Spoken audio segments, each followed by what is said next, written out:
Samurai swords. Does the blade go up? Does the blade go down? Let's find out.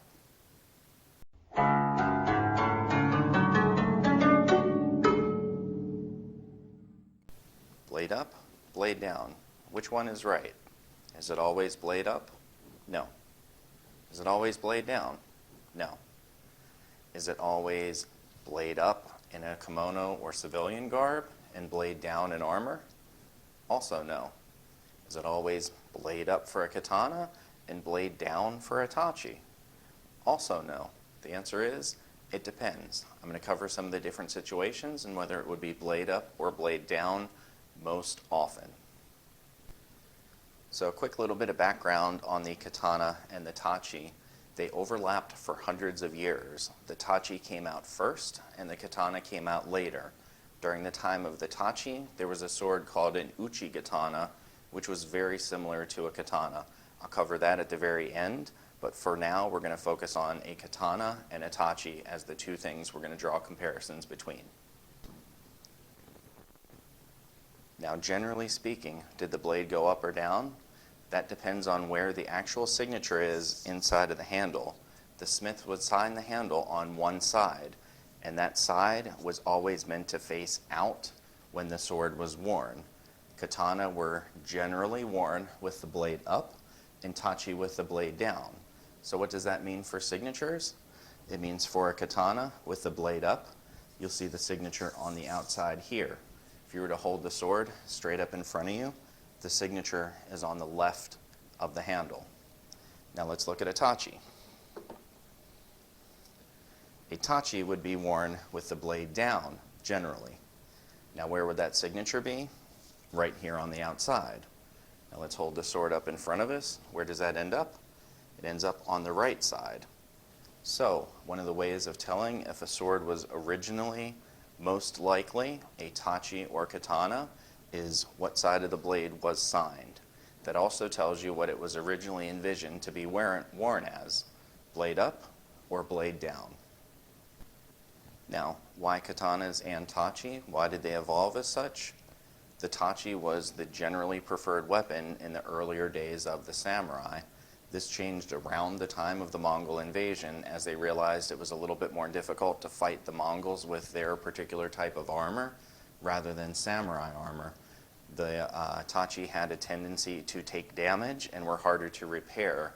The katana was more resistant because it was treated slightly different and it had a different type of blade to it. They're still curved blades, they still have a differential type of hardening on them, but tachi blades seem to overall be more susceptible to damage.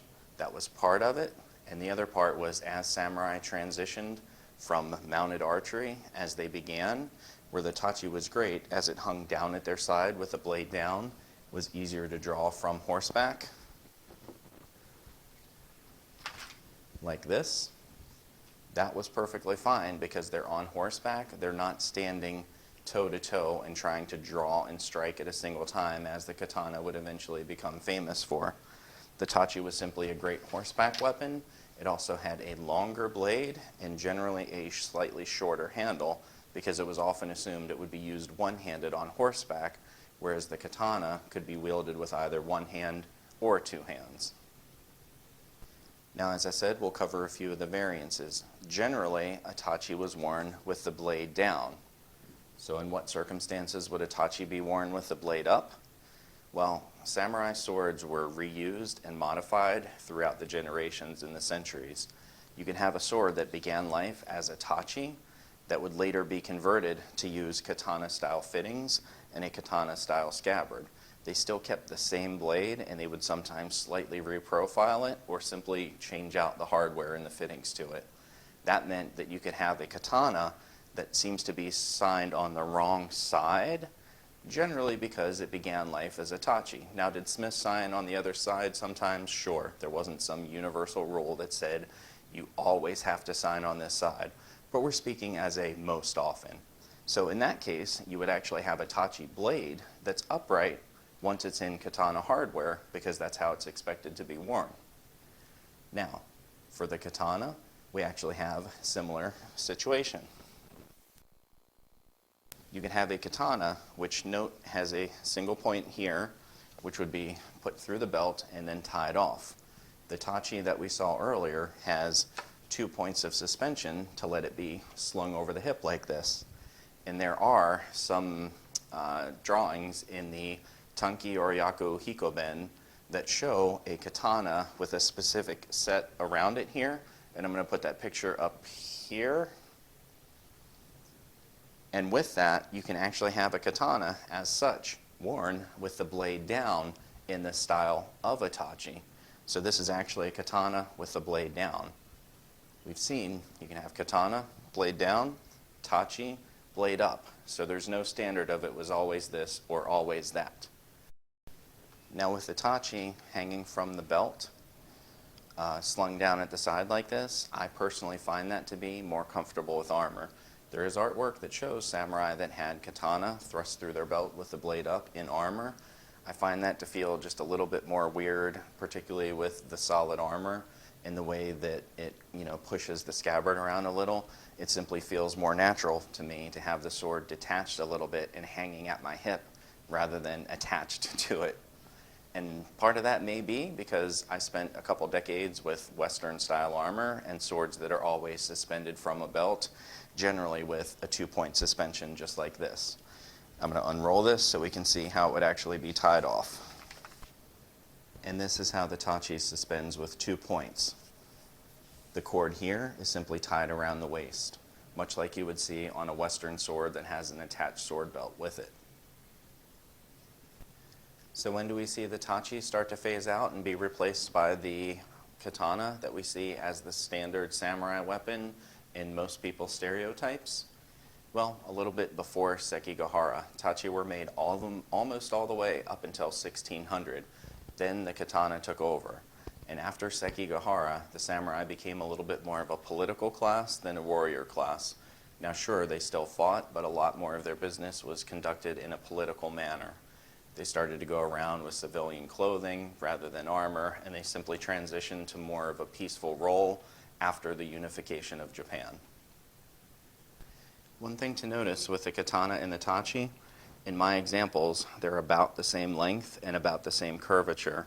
For most historical swords, the tachi is longer and it has a little bit more curve. The curve also starts further down the blade than the katana, which enhances how much of a curvature you see to it. That gave it an optimal angle for drawing on horseback, whereas the katana, with its angle being a little bit more distributed and being a shorter blade, made it ideal for drawing from the belt and striking in a single stroke. And that can be done even with the blade up. And it's actually more comfortable that way because with the blade down, you can see it's not as fluid. I'm doing a lot of overextending with my shoulder up like this.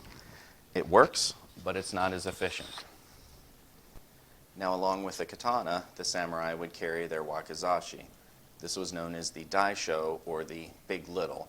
This was a status that was afforded to the samurai. Commoners could not wear swords like that, and that was one of the distinguishing marks of the samurai.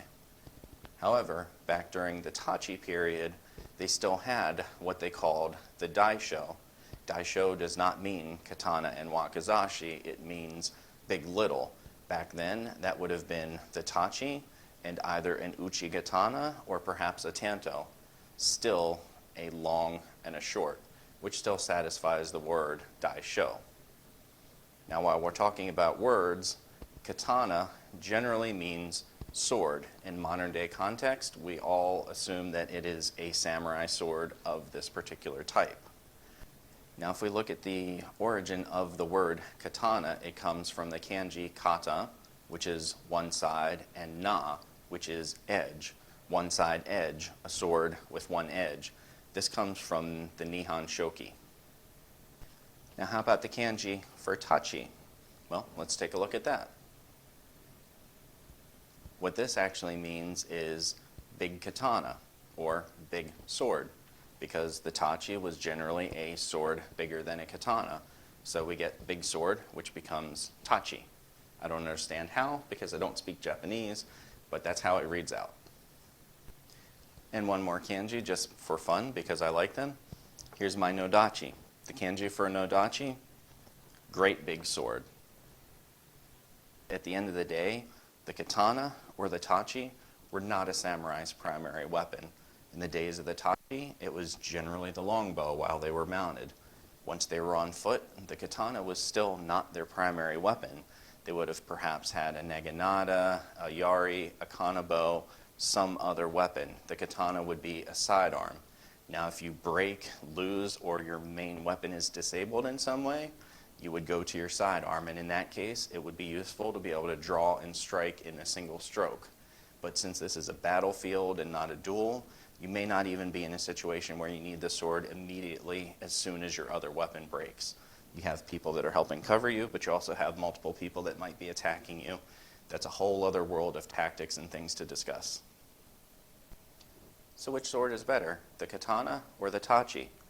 Well, if we take a look at the Tenkagoken, which are the 5 swords under heaven, regarded as the 5 best swords in Japan, or to come out of Japan, which one are they? More often than not, actually all 5 are tachi. None of them are katana. So for all the praise that the katana gets, it's actually the tachi that are widely considered to be the better sword for that. The katana simply has better marketing, it's more common, and people know the name and they associate it with the samurai. Now, I mentioned at the beginning that I would cover what the Uchigatana falls under.